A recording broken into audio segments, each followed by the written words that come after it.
नमस्कार दोस्तों, मेरा नाम है ज़ीशान कास्कर और आप देखना शुरू कर चुके हैं द वायर का स्पेशल लाइव शो। आज हम बात करेंगे उस मुद्दे पर जिसने हर निवेशक की रातों की नींद उड़ा दी है, और वो मुद्दा है भारत के शेयर बाज़ार की ऐतिहासिक गिरावट। भारतीय शेयर बाज़ार का 29 वर्षों में सबसे बुरा हाल अभी चल रहा है, सबसे बुरा दौर अभी चल रहा है, जिसमें लगभग 83 लाख करोड़ रुपए की संपत्ति का नुकसान होने का अनुमान लगाया जा रहा है। और ये गिरावट अभी थमने का नाम ले नहीं रही, आज भी मार्केट गिरा है। सिर्फ शेयर ही नहीं, एसआईपी के खातों में भी गिरावट देखने मिली। जनवरी के महीने में डायरेक्ट म्यूचुअल फंड स्कीम में एक्टिव सिस्टमैटिक इन्वेस्टमेंट प्लान यानी एसआईपी खातों में लगभग 10 लाख की गिरावट आई है, यानी 10 लाख म्यूचुअल फंड खाते बंद हो गए हैं। वो भी तब जब सरकार और म्यूचुअल फंड वाले लंबे समय तक निवेश करने की बात कहते रहते हैं। आखिर हो क्या गया है? क्या ये आम आदमी का डर है, या फिर क्या ये सरकार की नीतियों पर से उठता भरोसे का नतीजा? दर्शकों, आर्थिक मामलों पर पत्रकारिता करना मुश्किल होता है, इसलिए आज द वायर के इस लाइव कार्यक्रम में हमारे फाउंडिंग एडिटर और आर्थिक मामलों पर पकड़ रखने वाले सीनियर पत्रकार MK वेणु सर हमारे साथ है। सर, स्वागत है आपका इस लाइव में। नमस्ते। वेणु सर से सवालों का सिलसिला शुरू करने से पहले आपको बता दें कि निफ्टी पिछले 5 महीनों से लगातार गिर रहा है, जो 1996 के बाद सबसे लंबी गिरावट मानी जा रही है। सितंबर के शिखर से अब तक निफ्टी में 15% की गिरावट आई, यानी लगभग 83 लाख करोड़ रुपए निवेशकों के डूब गए हैं। और तो और विदेशी निवेशक लगातार अपना पैसा भी निकाल रहे हैं। सिर्फ सितंबर से अब तक 2 लाख करोड़ रुपए के भारतीय शेयर बेचे गए, यानी क्या ऐसा कहना ठीक होगा कि सरकार की नीतियों पर से भरोसा उठ रहा है, या फिर क्या सरकार के दावों की पोल खुल रही है? अब आपके स्क्रीन पर एक ट्वीट दिख रहा होगा।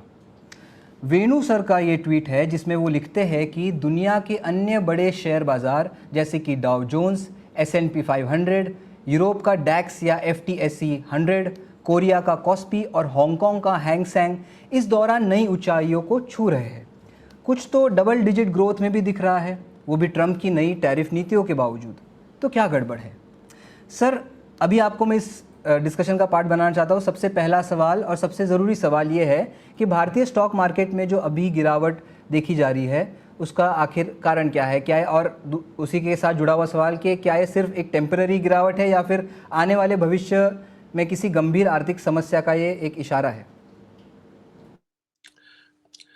देखिए जीशान, अभी जो गिरावट जो आई है, इस साल की जो गिरावट आप देख रहे हैं, ये एक आने वाले एक संकट का इशारा भी है, खासकर भारत के लिए।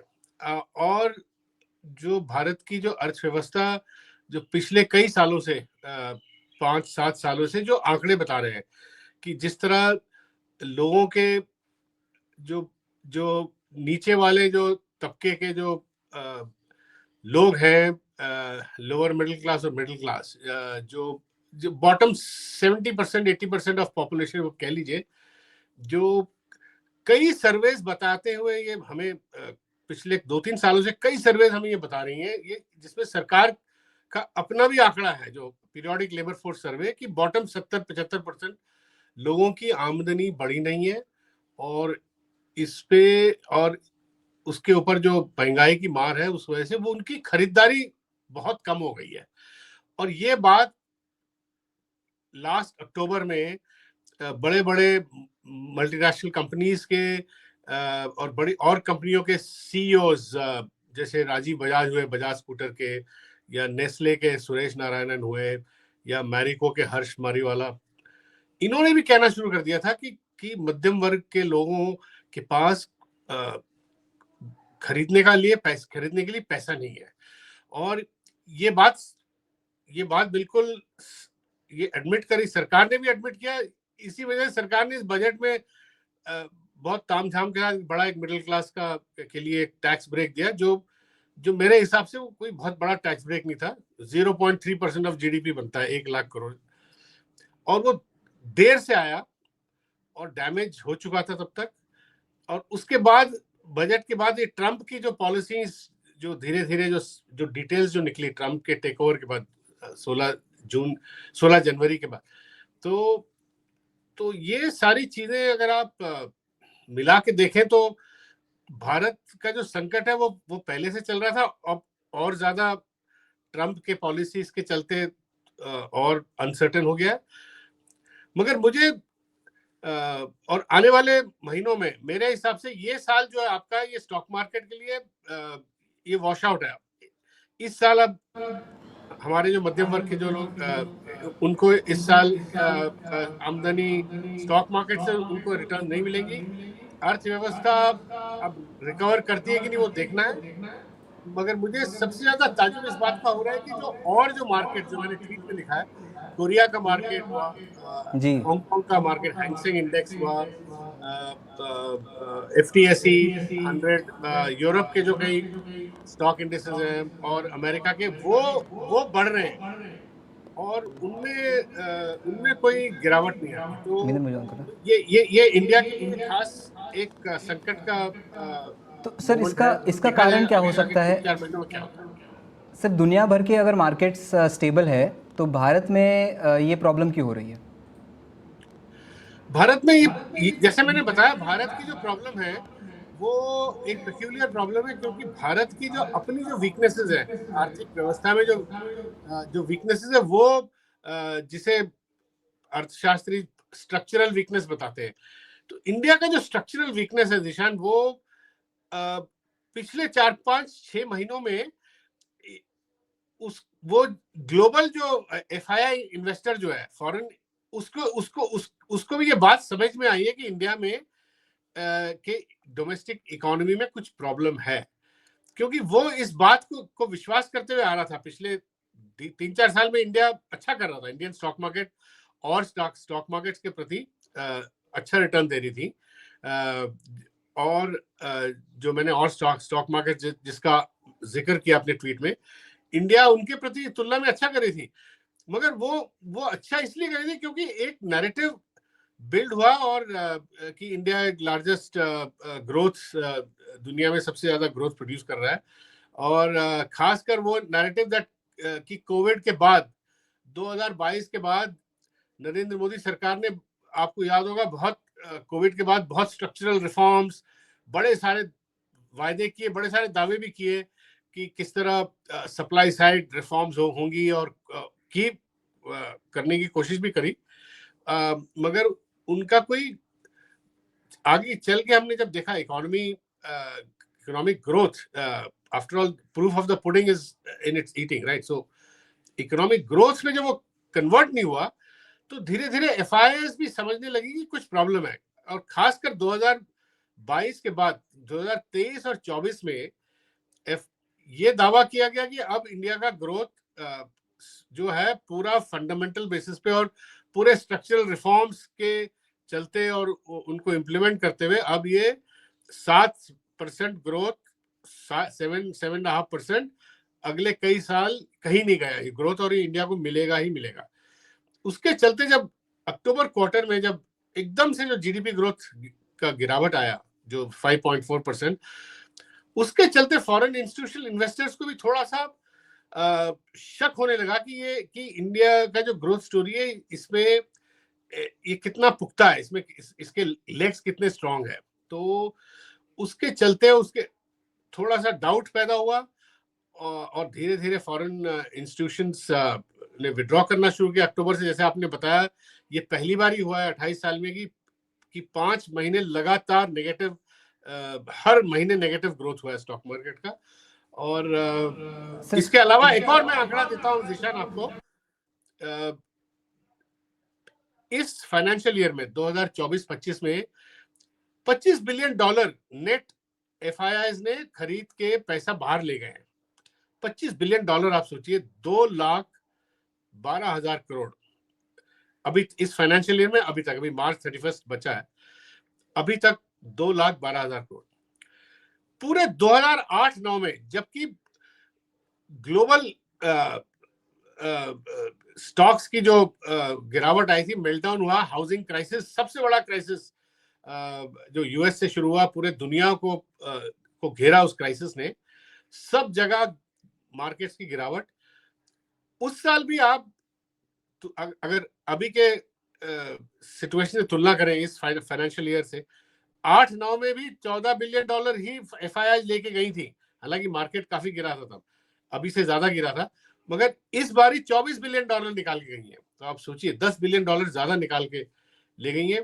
तो फॉरेन इन्वेस्टर का जो अभी जो फेथ है अभी इंडियन सिस्टम में, इंडियन मार्केट्स में, इंडियन ग्रोथ स्टोरी में थोड़ा सा अभी शेक हुआ है। अभी इसको वापस लाना अब जरूरी है। कैसे करेंगे पता नहीं।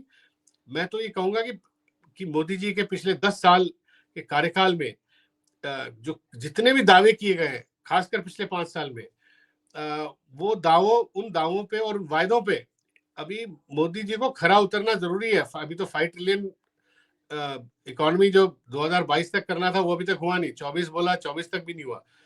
तो ये कब होगा और इसका तो भविष्य ही बताएगा। और मैं एक और बात इसमें जोड़ना चाहूंगा कि मोदी जी और अमित शाह जी ने इलेक्शन से पहले, हम सबको पता है, बड़े बड़े इन्होंने दावे किए कि इंडियन स्टॉक मार्केट, स्थिर सरकार तीसरी बार ही आएगी, मोदी जी ने बोला, और स्टॉक मार्केट बढ़ेगा। और निवेशकों को उन्होंने पब्लिकली उन्होंने कहा कि आप शेयर खरीदिए, आपको फायदा होगा।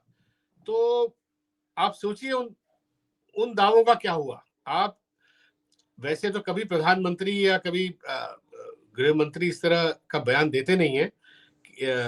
कभी मैंने पहले तो कभी नहीं सुना कि कभी मनमोहन सिंह जी ने, नरसिम्हा राव जी ने, वाजपेयी जी ने कभी इस तरह का दावा किया हो कि स्टॉक मार्केट खूब फलेगा फूलेगा, और लोगों को कहा कि आप शेयर्स खरीदिए आप। और मार्केट में ये कहा जा रहा था, CNBC और बड़े मैं देखता हूँ बिजनेस चैनल आप देखेंगे, तो तब ये भी कहा जा रहा था कि कुछ मोदी स्टॉक्स थी जिनको मोदी स्टॉक्स का नाम दिया गया, जो कि पब्लिक सेक्टर यूनिट्स थी, क्योंकि सरकार काफी पैसा खर्च रही थी कैपिटल एक्सपेंडिचर में। पब्लिक सेक्टर कंपनीज के कॉन्ट्रैक्ट्स, जो पब्लिक सेक्टर कंपनीज है, रेलवेज हुआ, डिफेंस कॉन्ट्रैक्ट्स, डिफेंस की जो कंपनीज थी, गवर्नमेंट कंपनीज, वो काफी भारी मात्रा में उत्पादन कर रही थी या चीजें खरीद रही थी, या और उनका अच्छा एक्टिविटी काफी बड़ा। तो इनकी स्टॉक्स जो है 60-70-80%, कोई 10-12-15 ऐसी कंपनी थी जो इनकी दुगना हुई, जो उनके जो दाम शेयर के इलेक्शन से पहले और थोड़ा बहुत इलेक्शन के बाद भी बढ़ा। वो ये सारी कंपनियां, उनके शेयर प्राइसेस ध्वस्त हो गई और वापस उसी लेवल पे आ गई हैं। तो आप, जिन्हें मोदी स्टॉक्स कहा जाता था, अब मोदी जी का क्या बयान होगा इसमें कि मोदी स्टॉक्स का क्या हुआ।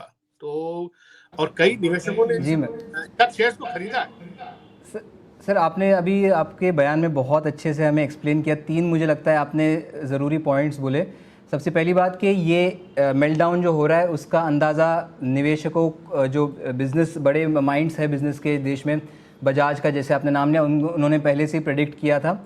दूसरी बात आपने ज़रूरी कही कि अब फॉरेन इन्वेस्टर्स जो है उनको कॉन्फिडेंस नहीं रहा। और तीसरी सबसे ज़रूरी बात जो आपने कही कि जो इंडिया ग्रोथ स्टोरी है, जिसके बारे में तमाम न्यूज़ चैनल्स और अखबार हमें खबरें इंडिया की GDP के बारे में देते हैं, तो वो कितना पुख्ता है उस पर भी आपने सवाल खड़ा किया।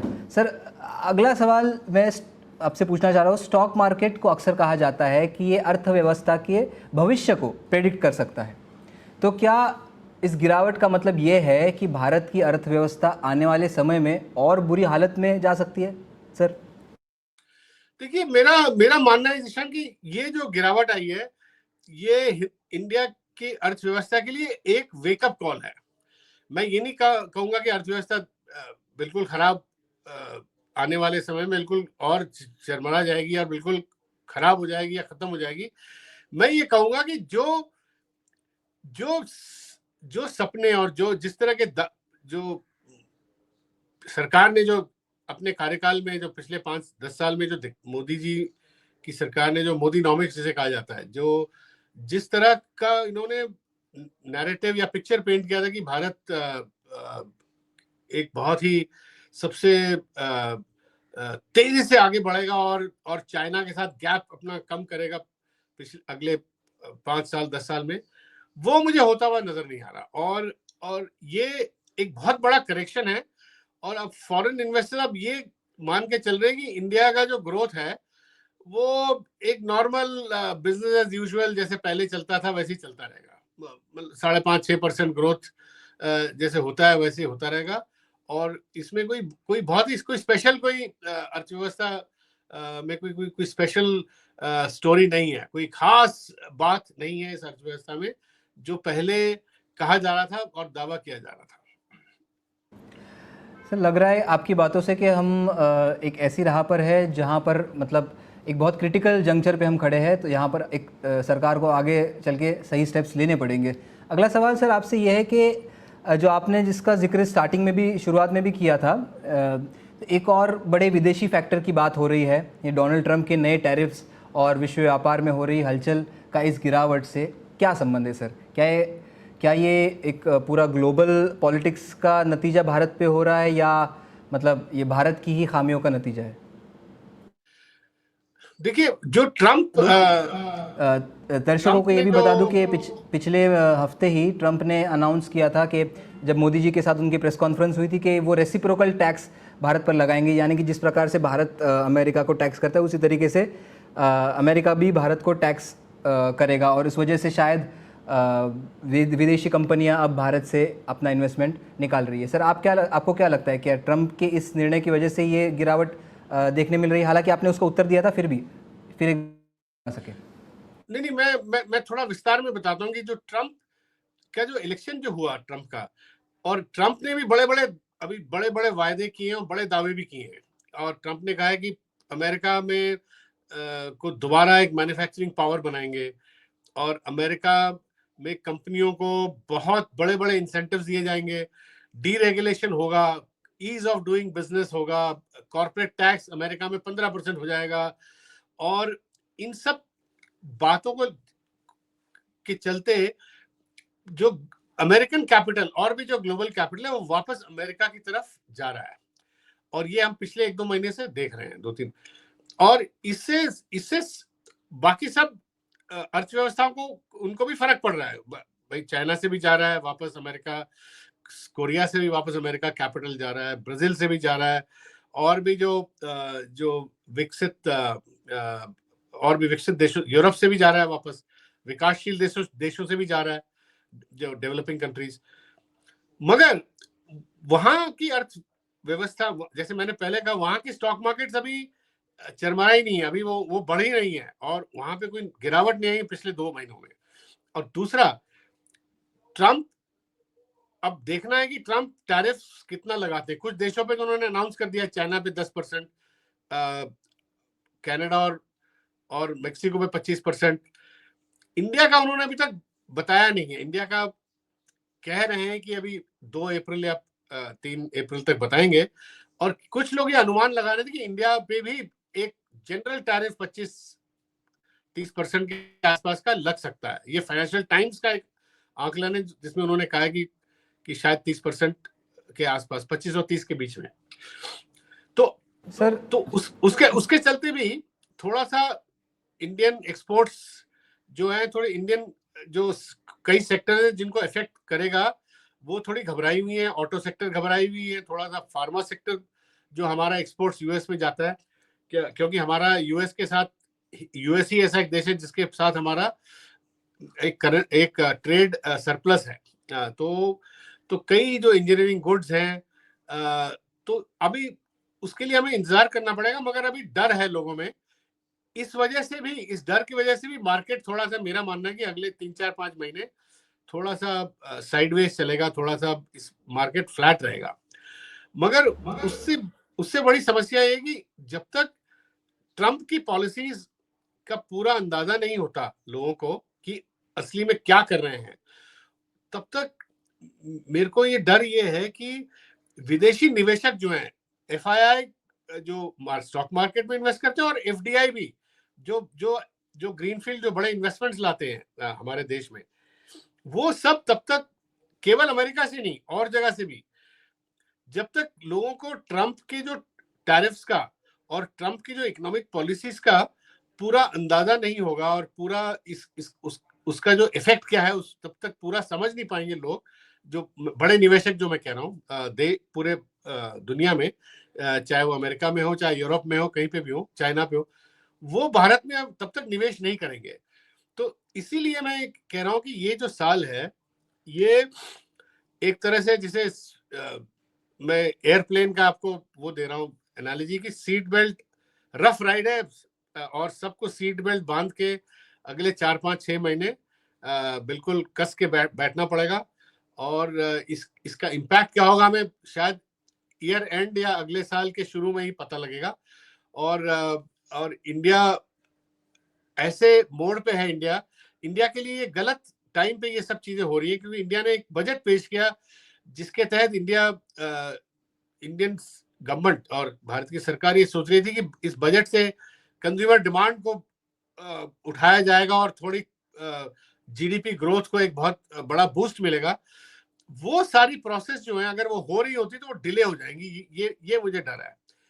ओके ओके तो ओके सर। सर बहुत अच्छे से आपने एक्सप्लेन किया कि केवल ऐसा कहना कि ट्रम्प के आने की वजह से, ट्रम्प की नीतियों की वजह से ये गिरावट हमें देखने मिल रही है, ये कुछ हद तक शायद ठीक हो, लेकिन जैसा आपने कहा कि अभी तक वो पॉलिसीज़ का अंदाज़ा पूरे दुनिया को आया नहीं है, तो ऐसा कहना शायद सही नहीं होगा। सर अगला सवाल और आखिरी सवाल मैं आपसे ये करना चाहता हूँ कि सर पिछले कुछ सालों में मिडिल क्लास और रिटेल इन्वेस्टर्स को स्टॉक मार्केट में निवेश करने के लिए काफ़ी प्रचार किया गया था। तो क्या सर इस गिरावट से भारत के मध्यम वर्ग ने अपनी पूंजी खो दी है? क्या आम आदमी इसमें अपने पैसा खो दिया है? तो क्या लगता है आपको इस मिडिल क्लास की सिचुएशन के ऊपर आप क्या कहना चाहते हैं सर? देखिए, मेरा ये मानना है कि स्टॉक मार्केट में जिशान हमेशा ये देखा गया है, मैं 30 40 साल से स्टॉक मार्केट के कई साइकिल मैंने देखे, हमेशा जो छोटा निवेशक वो सफर करता है, क्योंकि जो बड़ा निवेशक है उसके पास इंफॉर्मेशन होता है, वो पहले वो स्टॉक मार्केट से अपनी पूंजी को थोड़ा बचा लेता है, थोड़ा बेच लेता है टाइम पे। हमारे यहाँ देखा गया कि कोविड के बाद खासकर बड़े नए निवेशक स्टॉक मार्केट में आए, जो आपको जो उसको डीमैट अकाउंट, जो जितने करोड़ डीमैट अकाउंट जो बढ़े हैं उससे आपको अंदाजा हो सकता है, एसआईपी जो बढ़ी है जैसे जो आपने कहा।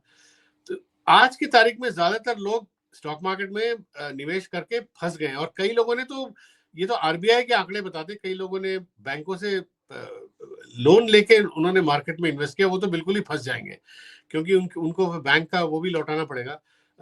और जो कुछ लोग जो स्टॉक मार्केट से जो बढ़ोतरी होती है तो उसके गेन्स को पूरा रियलाइज करते हैं, जो शेयर्स बेच के जो शादी में खर्चा करते हैं या अपने बच्चों के पढ़ाई में लगाते हैं, या कोई छोटा घर खरीदने की बात करते हैं, वो सारी एक्टिविटीज अब बंद हो जाएंगी जब तक स्टॉक मार्केट वापस रिवाइव नहीं होता। क्योंकि ये जो गिरावट है बहुत जबरदस्त गिरावट है। आपको निफ्टी केवल 15% गिरता हुआ दिख रहा है, 14%, मगर आप अगर मिड कैप और जो स्मॉल कैप अगर इंडेक्स देखें तो वहां पे तो बहुत ज्यादा गिरावट आई है, 20% से ऊपर 25%। और उसी के अंदर कई शेयर्स जो हैं, लार्ज कैप शेयर्स भी हैं, 40% गिरी हैं। मतलब अच्छे शेयर, बड़े बड़े शेयर्स, टाटा मोटर्स 40% से ऊपर गिरा है, जो जिसको एक बहुत ही निवेशक पूरा विश्वास करते थे टाटा मोटर्स जैसे शेयर पे, या और भी ऐसे कई शेयर हैं, हिंदुस्तान एरोनॉटिक्स लिमिटेड है, ऐसे कई पीएसयू के शेयर जो आपको मैंने बताए। और ये शेयर 30-40% गिरे हैं। तो अब निवेशक जो है वो मिडिल क्लास, इकोनॉमिक्स में कहते हैं कि नेगेटिव वेल्थ इफेक्ट होता है, क्योंकि आपकी जो सेविंग्स जो है वो अगर गिरती है 20-25%, तो आपको ऐसा लगता है कि आपकी इनकम एकदम नेगेटिव हो गई है, तो आदमी फिर वो खरीदता नहीं जाके, फिर वो कंज्यूमर फिर अपने वापस शेल में बैठ जाता है। तो इसलिए मैं कह रहा हूं कि जो बजट में जो टैक्स ब्रेक मिला, वो बिल्कुल वो सारा जो सेंटिमेंट उल्टा हो गया है स्टॉक मार्केट की इस गिरावट से। ये मेरा मानना है, और इससे मिडिल क्लास को तकलीफ होगी, और मिडिल क्लास की सेविंग्स, जैसे आप पहले आंकड़े बताते थे वैसे ही मिडिल क्लास की सेविंग्स नीचे गिरी पड़ी थी पिछले 5-6 साल में।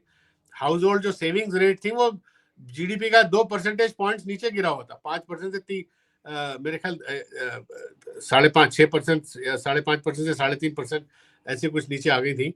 तो ये जो सेविंग्स रेट है, जो सेविंग्स मिडिल क्लास की, वो भी गिरी, अभी जरूर गिरी होगी। फाइनेंशियल सेविंग्स, शेयर्स तो सेविंग्स के तौर पे रखा जाता है, तो देखना पड़ेगा कि इसका पूरा इम्पैक्ट क्या होता है, खरीदारी पे क्या इम्पैक्ट होता है, कंज्यूमर डिमांड पे क्या इम्पैक्ट होता है, और जीडीपी पे क्या इम्पैक्ट होता है।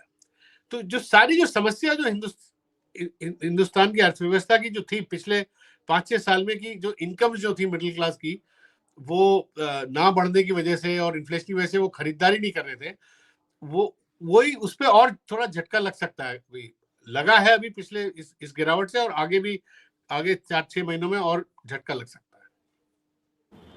ओके सर, बहुत थैंक यू इस लाइव में जुड़ने के लिए, क्योंकि अक्सर हम देखते हैं कि मेरे जैसे पत्रकार जो इकोनॉमिक्स पे जितनी पकड़ नहीं रखते, तो उनके लिए आपके जैसे जर्नलिस्ट की तरफ हम देखते हैं, और आपने जिस तरीके से समझाया हम लोगों को, बहुत बहुत शुक्रिया। बहुत आसान भाषा में हमें आपने आज इतनी information the. Thank you so much sir. तो दोस्तों आज वैसे ये जो बातें ये बिल्कुल कॉमन सेंस इकोनॉमिक्स है, ये इसमें कोई खास कोई बहुत ही कोई समझने के लिए कोई रॉकेट साइंस नहीं है, मेरा ये मानना है। मैं तो समझता हूँ कि जो नॉर्मल पॉलिटिकल पत्रकार भी है वो भी इकोनॉमिक्स को आराम से समझ सकते हैं, कोई दिक्कत नहीं है। कोशिश करेंगे आपकी तरफ देखकर ही। तो थैंक यू सर जुड़ने के लिए। आज हमने देखा कि कैसे भारतीय शेयर बाज़ार में ऐतिहासिक गिरावट ने निवेशकों की कमर तोड़ दी है। 83 लाख करोड़ रुपए स्वाहा हो गए, और विदेशी निवेशकों ने भी 2 लाख करोड़ रुपए निकालकर सरकार की नीतियों पर सवाल खड़े कर दिए। दुनिया के अन्य बाज़ार जब उछाल मार रहे हैं, तो हमारा बाज़ार क्यों रसातल में जा रहा है?